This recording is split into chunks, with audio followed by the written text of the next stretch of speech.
Animal గతేడాది December 1న రిలీజై father సెంటిమెంట్తో black బస్టర్గా నిలిచి silver స్క్రీన్పై ఆడియన్స్తో విజిల్స్ వేయించుకున్న ఈ సినిమా ఇప్పుడు డిజిటల్ స్ట్రీమింగ్లో సందడి చేసేందుకు సిద్ధమైంది.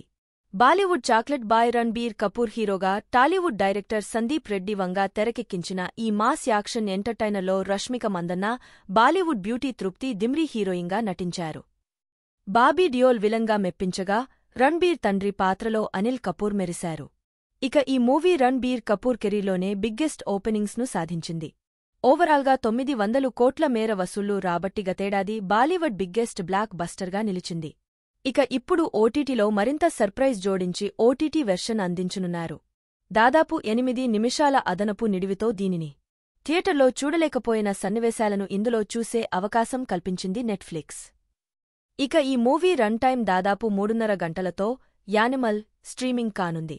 దీంతో థియేటర్లలో ఆడియన్స్ను మెస్మరైజ్ చేసిన యానిమల్ ఎప్పుడెప్పుడు ఓటీటీలోకి వస్తుందా అని సినీ ప్రేమికులు ఆసక్తిగా ఎదురుచూస్తున్నారు. ఇక ఇప్పుడీ నిరీక్షణకు తెరపడనుంది. మరికొన్ని గంటల్లో యానిమల్ ఓటీటీలో స్ట్రీమింగ్ కానుంది.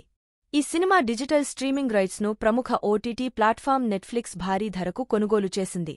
గణతంత్ర దినోత్సవం కానుకగా శుక్రవారం నుండి ఈ సినిమాను ఓటీటీలో స్ట్రీమింగ్ చేయనున్నారు. దీనికి సంబంధించి తమ అధికారిక సోషల్ మీడియా ఖాతా ద్వారా ప్రకటన రిలీజ్ చేసింది నెట్ఫ్లిక్స్. దీంతో సినీ ప్రియులు ఎంతగానో ఎదురుచూస్తున్నారు. మరి మీలో ఎంతమంది ఈ మూవీ కోసం ఎదురుచూస్తున్నారో కామెంట్ రూపంలో తెలియజేయండి. ఇలాంటి మరిన్ని లేటెస్ట్ ఇంట్రెస్టింగ్ సినిమా ముచ్చట్ల కోసం మన ఛానల్ని ఇప్పుడే సబ్స్క్రైబ్ చేసుకోండి.